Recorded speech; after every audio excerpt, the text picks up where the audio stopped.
Broadcasting the information the mainstream media won't touch. This is The Richie Allen Show in association with DavidIke.com. Well, I'm delighted that our next guest agreed to come on the programme. I think he's a brilliant writer. And I've been listening to interviews he's given to a wide variety of content creators and presenters on YouTube. He's a brilliant broadcaster as well.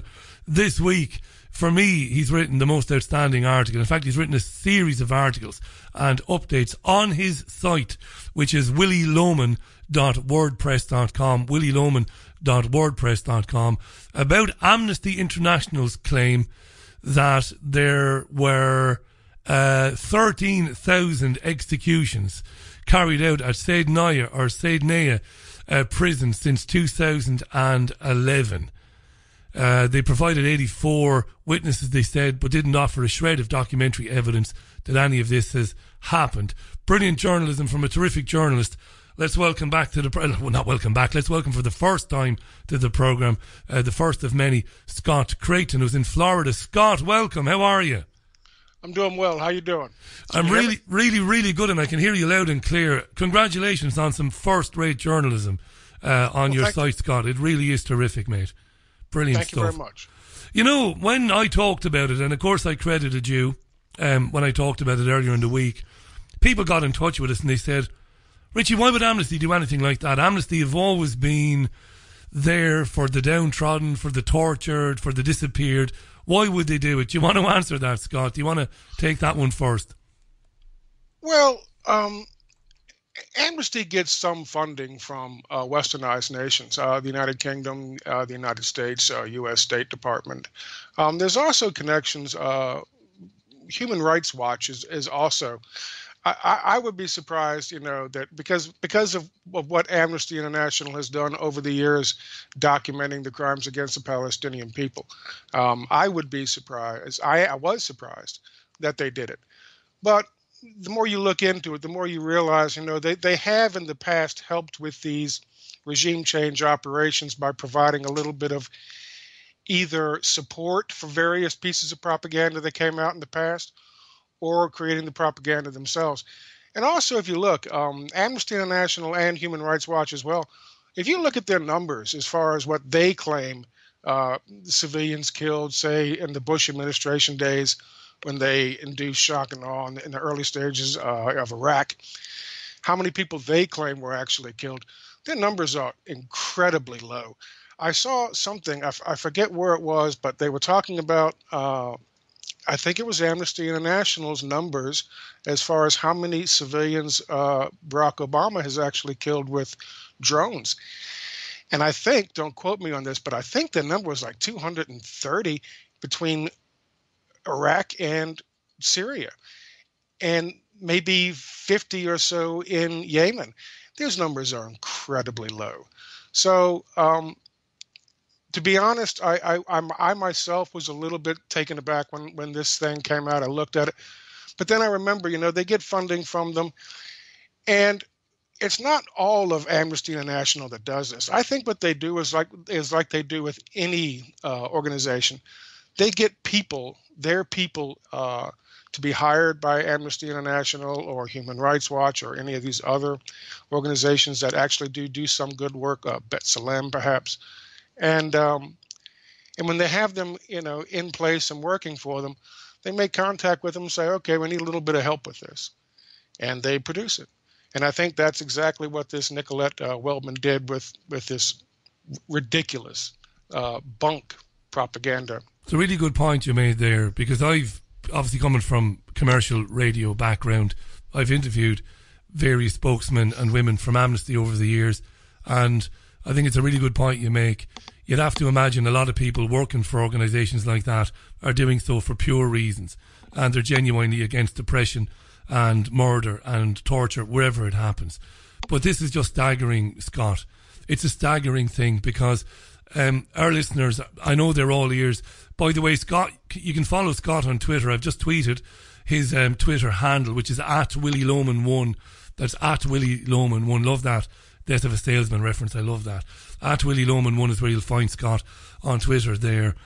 What's staggering more than anything, Scott, is the fact that they would just expect to get away with it. You know, that they just know that nowhere in mainstream media is anybody going to challenge the fact that they have no evidence. Talk about that. They've offered no evidence. Well, it's a time thing too.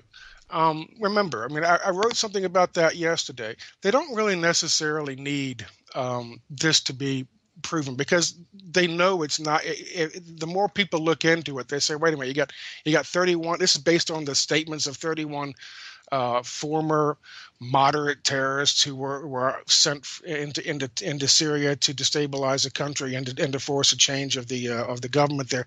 Why would anyone take what they say seriously? Especially when you consider the fact, this is the glaring contradiction with this whole thing. It's really based on the statements from 31 members, people who had left Sednaya prison. And they were all there. I think one was featured on Al Jazeera, former Free Syrian Army guy sent in there to help destabilize the country and terrorize the population and force regime change. They created all kinds of horrible things. He was arrested. He was captured.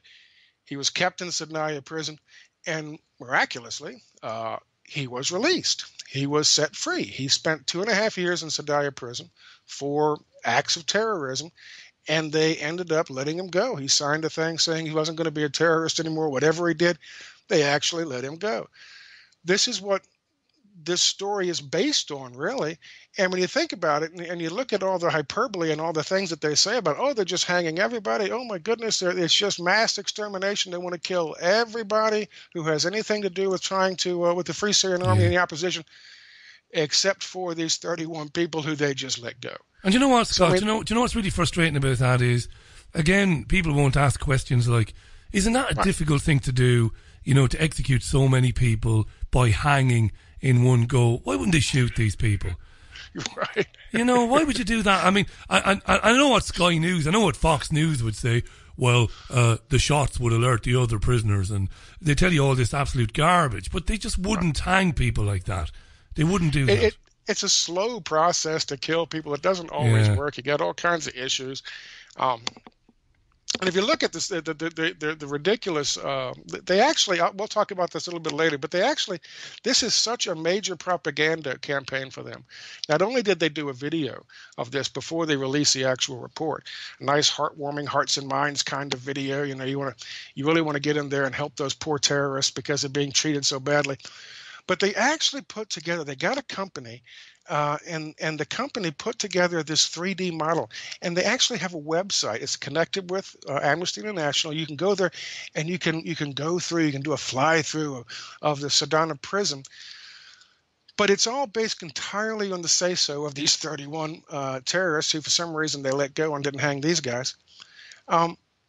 It's based on absolutely nothing, on no concrete evidence. It's like, do you remember, if you go back to 2003 when Donald Rumsfeld was on the news and he was saying, oh, yeah, they have all sorts of these caves. Oh, They've got more than just one of these caves. They have many caves. Could you imagine if they had 3D modeling back then? He could have actually, you know, done a fly-through of the caves that didn't exist. I'm so glad you mentioned the caves. Do you remember the Times of London? This is supposed to be one of the great pillars of journalism in the United Kingdom. The Times of London even drew a cartoon to accompany the bullshit from Rumsfeld. These super caves that were like something from a James Bond movie, do you remember? And there were supposed to be so many of them. And didn't Charlie Rose interview Rumsfeld? And Rose sat there nodding along without saying, come on, Rummy. Right. Nobody could build a cave like that in the Tora Bora Mountains, right? And when he was asked about, and eventually they showed a hole in a small little cave, and they said, well, it's not quite exactly the same thing that we pictured, 3 years ago. But I mean, he was asked about him, where's this one cave? And he goes, oh, no, that's not one cave. There's many caves. That's and right. Where are they? They're north, south, east, and west of Baghdad. That's right. They're everywhere. They're everywhere you look. I think the reason here is that they want to get this out. They wanted to get it out right before the peace talks. They wanted to push this propaganda so they could push an agenda with the UN and hopefully derail the peace talks. but they knew that it wouldn't stand the scrutiny of the light of day. They absolutely knew that. That's why they had to rush it out as quickly as they could, get everybody to talk about it as much as they can. And what they're going to do is the same thing they do with all their other propaganda pieces.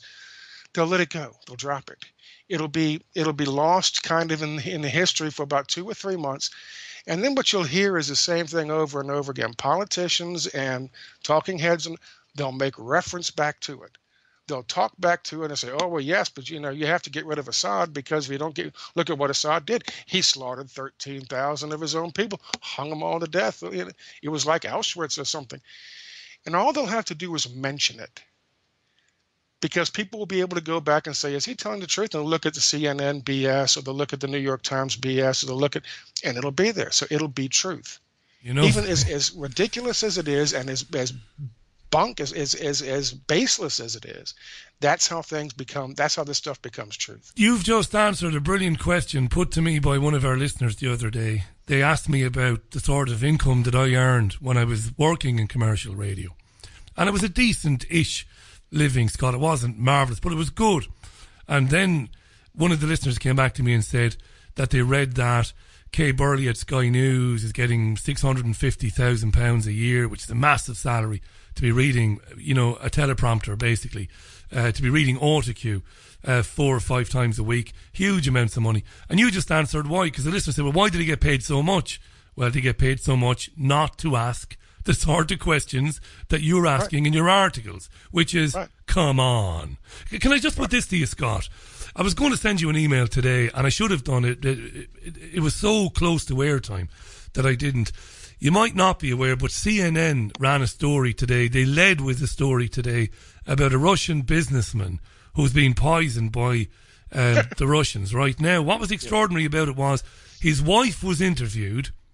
CNN admitted that they couldn't substantiate the story. They couldn't even get confirmation from the hospital that the guy had been poisoned. They just took the guy's wife's word for it. They ran the story, and then they cut to John McCain talking about how dreadful this was, and it was further evidence that people were being killed in Russia for speaking out against Putin and his administration. This is an absolute avalanche of propaganda, right? Yes. Absolutely. I did hear about that. I saw it developing. I think it was last night, was it? You're right, last night, yeah. And this woman said that he was what's he officially there for? He's officially there for over intoxication of some foreign substance. So I heard you talking earlier about it during the show today, and I was like, well, what does that sound like to you? Does it sound like maybe he might have OD'd? Maybe, I don't know. Vodka. Yeah, a vodka or heroin. I don't want to make any assumptions. It could be just a guy got sick. But the fact that, that there are the way you make it up the ladder of success in the corporate media world is you don't ask the wrong questions. You take things at face value, because if you don't, you're not going to last very long, because it's the world we live in is paper thin. The reality that they have constructed with their fake news is paper thin, and if you can't tread very, very lightly and move as you climb up the social ladder, you're going to fall. I want to mention your site, willieloman.wordpress.com. Follow Scott on Twitter at willieloman1. So what's your gut feeling then? This avalanche of propaganda, to me, spells very, very bad news for the future, because they either want to go in to Syria or they want to partition the country. What do you think, Scott? I think they want to do both. I think they're going to have to they're going to have to go into Syria, because Assad has made it very clear that he's not going to accept giving up any of Syria. He's going to, as he said about a month ago, he's going to rid all of Syria, all of the integrity of Syria from these terrorists, from foreign terrorists. And the Russians, I think about 3 or 4 months ago, tried to get him to maybe talk about giving up a little portion for the Kurds, or federalizing certain parts of it. But Assad has been very clear he's not going to do that. And I think that really goes to the heart of what this is all about. I think that this particular piece of propaganda makes it very, very clear. She actually says, Nicolette Weldman says in the report at the end, she has a list of what she wants everyone to do, including the General Assembly at the UN, Russia, the UN Security Council.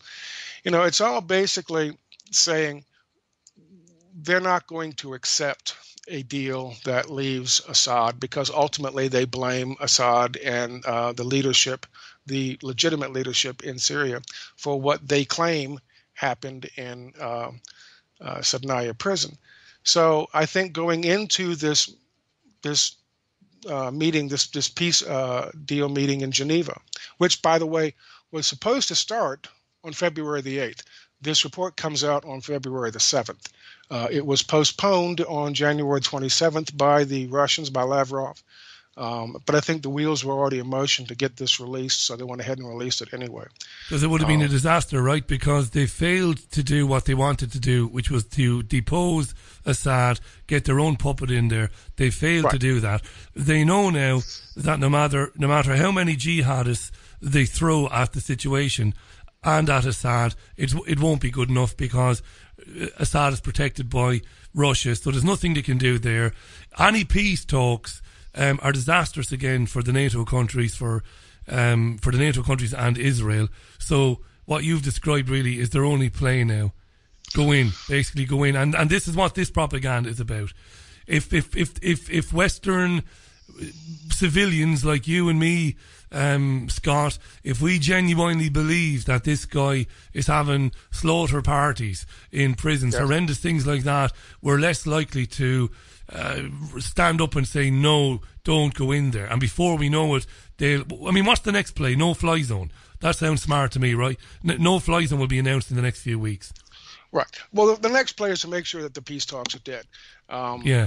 After that, I think that Trump is already playing with the idea. I could be wrong, but I've heard reports, or at least they're out there, that he is playing with the idea of approving a no-fly zone, or safe zones, however they want to put it. That'll be a nightmare. Obviously, there's going to end up being two planes, one from Syria, one from the United States, flying too close to each other. Someone's going to get a little itchy trigger finger, and then there'll be all-out war, and we'll have to go into Syria. They probably will end up putting boots on the ground, as much as I hate to say it, because I think there's just too much at stake. Several times this thing looked like it was over. When they tried the Syrian, the chemical weapons red line, that was exposed by independent media, by independent journalists. It was spread across the internet. Obama knew he couldn't go in. He couldn't use the chemical weapons to justify it, because it was his own mercenary moderate terrorists that used the chemical weapons in the first place. So he had to back off. We kind of thought at that time it was gonna subside and they'd start moving out. And in fact, if you recall, this is about a year ago, they did. They actually started putting some of them on planes and shipping them in Turkey, and shipping them down to Yemen, so they could further destabilize what was developing down there. And then, of course, Russia gets involved, and over the last 6-7 months, it's really kind of starting to step back. Of course, they had the huge success in Aleppo, and they liberated Aleppo. And after that, it really did look like they were going to have to just pull these guys out and try to find some deal, some way to make a deal with Assad. But I'll tell you, they just won't stop. They won't stop, will they? And can I ask you this, Scott? I'll keep doing this because it's important that I do it. Scott's website, willieloman.wordpress.com, @willieloman1 on Twitter. This is great journalism. It really is. I'd heard of Scott. I'd come across him before. Why I didn't invite him on the programme, I have no idea. But he's on now, and it's good that he is on. It's 28 minutes past the hour. Who is, and this is not a loaded question, it's going to sound like it is, but I want your opinion, and I'm not going to influence your opinion. Who is Donald Trump, Scott? Who is this guy? Well, when he first came out, first of all, I want to say I'm left of Bernie Sanders. And when your previous commenter was talking, and sounds like a brilliant guy, when he said that Sanders lost the nomination, I kind of cringed, because Bernie Sanders did not lose the nomination. Let's just get that right out in the open. The nomination was stolen from Sanders and Sanders supporters. And it wasn't stolen by somebody just kind of putting the finger on the. There's massive election fraud that took place in places like California and certainly in Brooklyn, where people were stricken off of the voting the registration rules, so they couldn't cast a vote for Bernie Sanders. Bernie Sanders should have been the nominee running up against Donald Trump. Absolutely. Unfortunately, what would have happened then is Bernie Sanders would have won. And I only say unfortunately because I put myself in the position of the people who actually run this country and a lot of other countries to boot. There's no way they would have allowed that to happen. Sanders is not a true socialist, but he was pretty close, and he had some good ideas, and he had some really good ideas. And if he had been allowed to win the nomination, I would have gotten out there and voted for him. As it turned out, I didn't vote for either of them. So I just want to toss that out there real quick. As far as who Donald Trump is he's a product. He went into a meeting right after winning the election with Barack Obama. And Barack Obama came out and said, I don't win. We got along okay.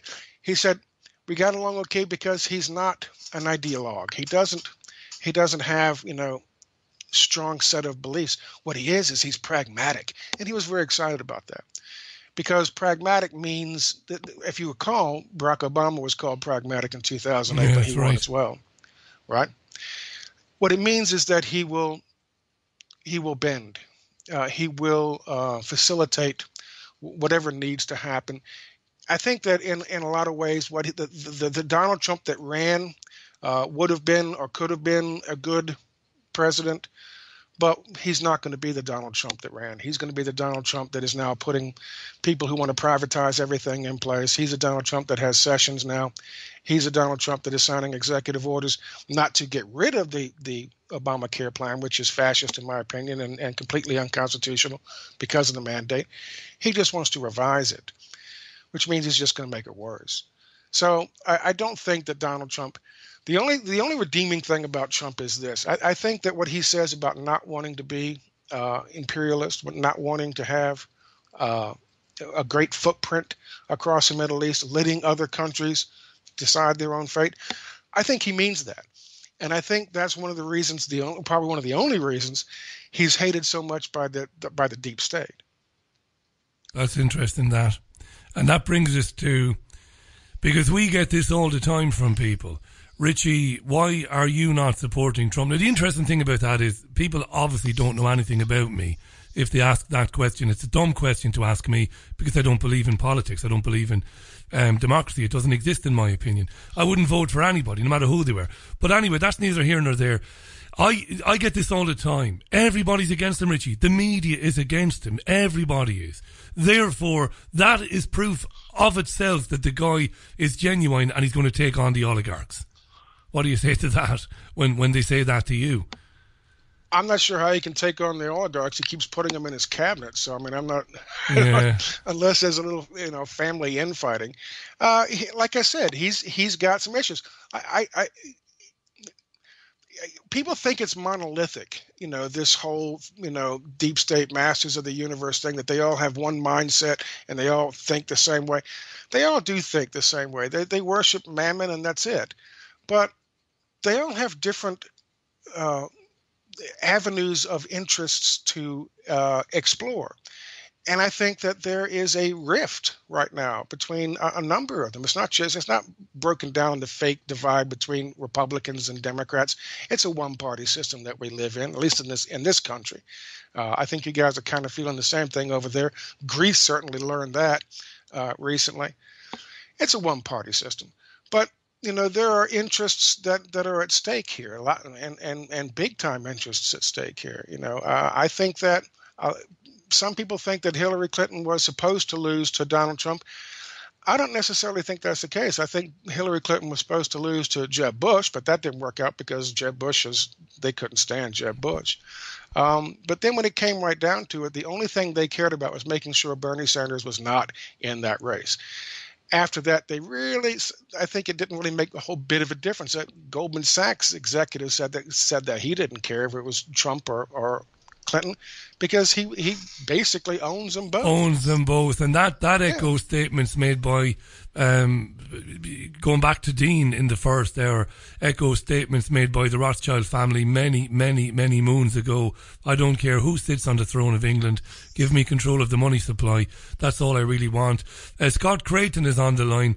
It's 26 minutes to the top of the hour. We've got Scott for another 15 minutes or just over that. Scott, I'm not being cheeky, but I'm going to play you a bit of audio. I'm going to play you a little bit of Alex Jones. This is Alex at the inauguration. Now, I get accused of picking on him. I've known Alex a long time, and there was a time when he was a regular guest on programmes that I made. And like my friend on the Isle of Wight says, I believe in something in the bank. You know, whenever you have a go at somebody, you should always remember what they've done in the past. And Alex has done some things in the past that I've liked a lot, and I've championed him over the years. But I want to play you this bit of audio. You don't have to comment on him individually if you want, but I want to talk about what's happened to the independent media in the United States. So this is Alex Jones. We've played this clip a few times, but I'm going to play it again at the inauguration. An excitable Alex, to say the least. And I got a center. I don't need a bullhorn. I don't need any other. The will of the Republic will dominate this BS.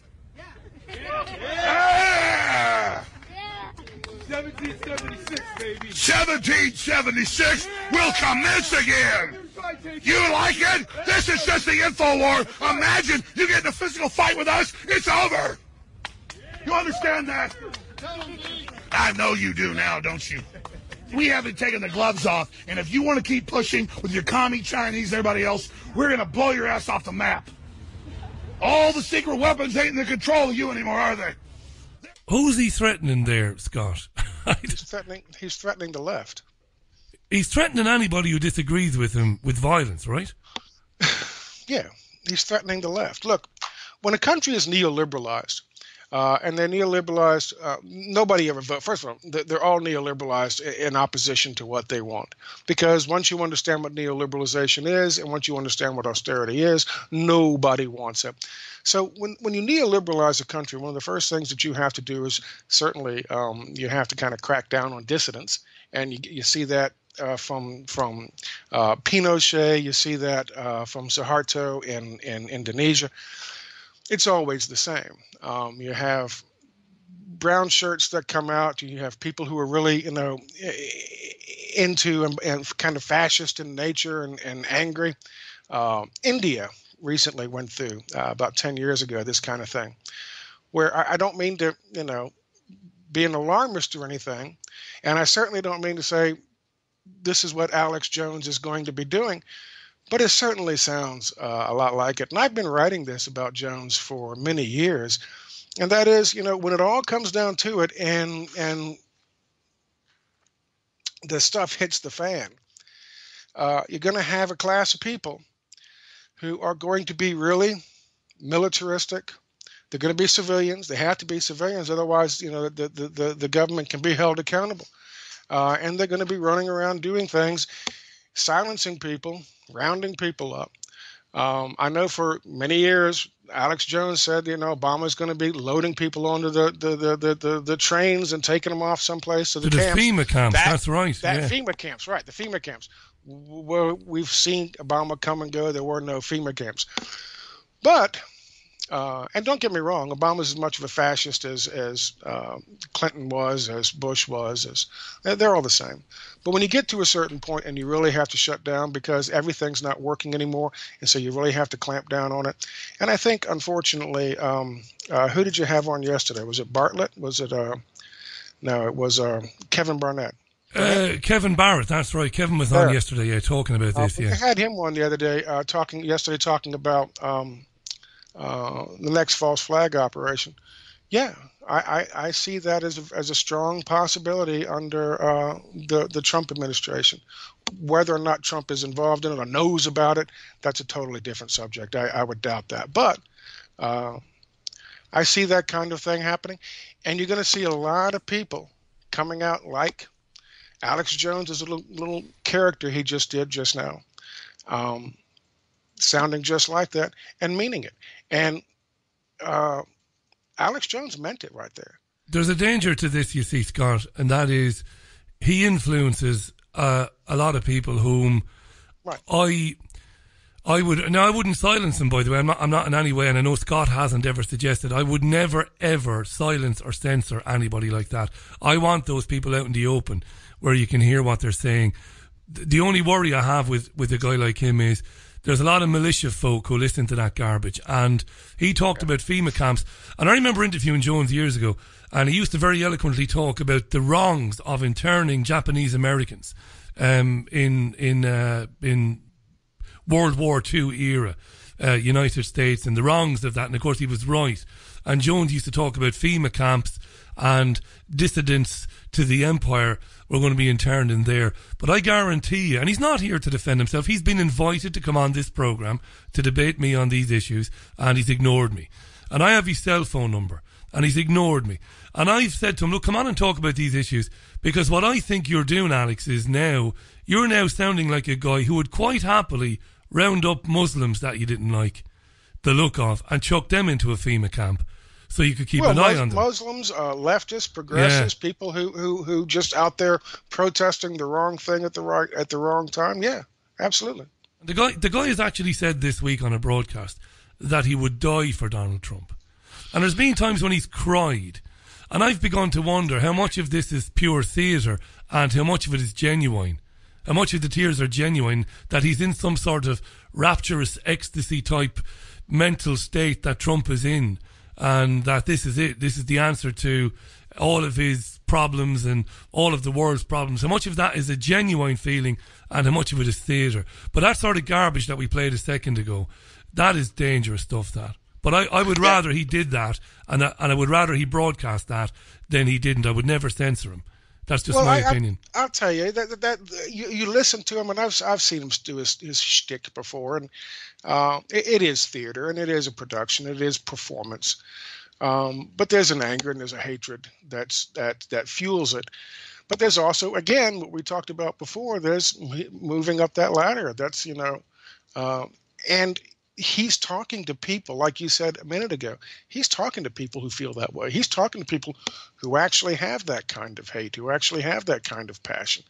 There's a lot of people out there.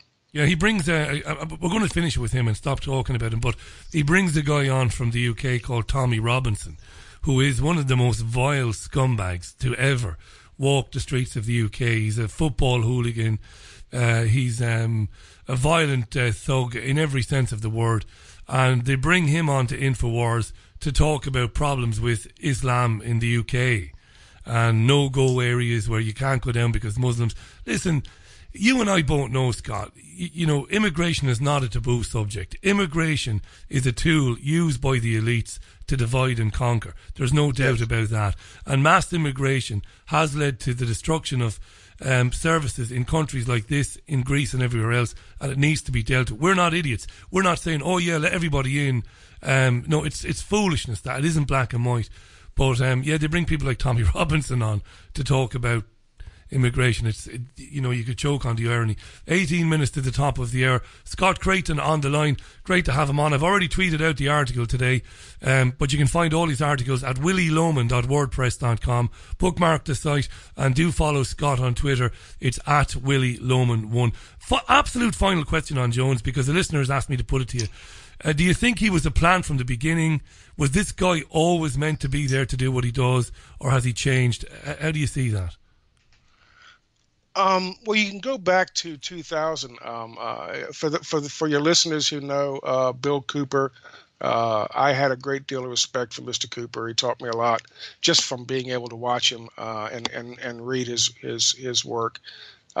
He didn't have a high opinion of Mr. Jones prior to his untimely end, and I think that back when Jones was just doing public access television, I think he was just a regular guy trying to do it and to make a name for himself and to tell people some bit of truth as he saw it. I think he was cultivated. I think somebody picked up on it and Nassari had some potential, gave him a little leg up, He was certainly allowed access to the whatever that place is. They go and do that retreat, so he could do his, owl god thing with Bohemia, baby worship, whatever that was. But he had access to it. Somebody gave him access to it. So somebody's had a hand guiding him for a long time. I think I sent you an email about a statement that he made talking about a great country and a great leader, talking about Israel and Netanyahu. Yeah. So there have been people who have said he has Mossad connections. May be true. It could possibly be true. He certainly never said a word during the bombing of Palestine, of Gaza. Never mentioned it, no. 3 times. Never mentioned it. Never talks about it. How could you call yourself an independent media producer, presenter, or program and not comment on the barbarism of what happened in Operation Protective Edge? How could you not do anything about that? You had to ask questions about that. We've got about 5 minutes left, by the way. Scott Creighton is on the line, Tampa, Florida. Sounds lovely. I was in Miami a few years ago. I wasn't there very long, but I loved it. Tell me this, Scott. There's a parliamentary inquiry underway here into fake news. Channel 4 News are running a nightly feature on fake news. We're being told it's a big threat to democracy. You have a website with terrifically well-written and well-researched articles on it. Your articles are challenging the mainstream narrative on these issues. What's going on with fake news? Is this something that we should be worried about, or is it something that we just kind of shrug our shoulders and carry on? What do you say? Well, I tell you something. If you wanted to send them some clues and some tips on where they can find some fake news, they can look up Nicolette Weldman, and they can look up the Amnesty International study called Human Slaughterhouse, and because it is totally baseless, it is completely, absolutely baseless, and yet that is real news. The stuff that I do, that Activist Post does, the kind of stuff that Brandon Tuberville does, Vanessa Beeley does, Eva Bartlett does, you do, that's fake news according to them. That's really some Orwellian stuff there, and I know I'm talking to somebody in Manchester in England, and I certainly have no place to lecture anybody on Orwell, but that's some really Orwellian stuff. Do we have to worry about it? Absolutely, we have to worry about it. And it's not just the governments that are doing it. It's Google, it's Facebook, it's Twitter, it's all these big internet service providers. They really, if they're going to survive this major turn to fascism, one thing they have to do is make sure that their BS does not get questioned and does not get exposed. So yeah, they're gonna clamp down on the internet. They're gonna clamp down on what they call fake news, and we have to struggle against that. We have to fight against that. Making it difficult for people like you and others to earn a small token for producing your work, which of course would make it very difficult. I know they're working with Google, and I know 1 or 2 of the clickbait sites have already been demonetized. And even though I despise those sites, and I despise your Newswire.com and Sean Adel, particularly despise them, I wouldn't see that happen. People don't believe me. They say, "Oh, Richie, you sound like Mother Teresa." I'm like, no, I'm not Mother Teresa, but even though these people are despicable, I would stand up for the crap that is your Newswire and let them put out their weekly world news stories if they want. Because if we allow them get taken off the internet, if we allow them get demonetized, well then who's going to speak for us when it happens to us? It's Absolutely. as simple as that. Chomsky said, listen, he stands up for free speech. Whenever someone says, well, why don't you sue these people when they come after you? They call you an anti-Semite and this, that, the other. He said, look, I believe in free speech. And if you attack, you can't attack. Sorry about that. Don't worry, Scott, go ahead. If you don't stand up for the speech that you hate the most, you don't stand up for free speech. You don't believe in free speech. It's the speech that you hate the most that's what you really have to stand up for and give that person the right to say it or to print it or to publish it. Because if you don't believe in free speech. Do me a favour, mate, will you? We're just about out of time. I want to mention again willieloman.wordpress.com and at willieloman1 on Twitter. Do us a favour, Scott, come back again real soon. It's been an absolute joy to have you on the programme. It's been fascinating to get your insight on the show. Your articles are brilliant, and that piece this week on Amnesty is absolutely brilliant. meticulously researched, a dissection of a crap and a very dangerous story. It's brilliant. I've tweeted it out there. I'll give you the final word, mate. It's been a very quick 40 minutes. And like I said, I'll be happy to have you back on again anytime. Go ahead. Thank you very much. And I'd be very happy to be back on anytime you want. Just give me a holler. I've been a fan of your work for quite some time. And it's an honor to be here. Thank you very much. The honour was there, Scott. Have a marvellous weekend. Keep up the brilliant work there. Really appreciate it. Thanks a lot. The lovely Scott Creighton on the line to us from Tampa, Florida. WillieLoman.wordpress.com. That's where you'll find these articles.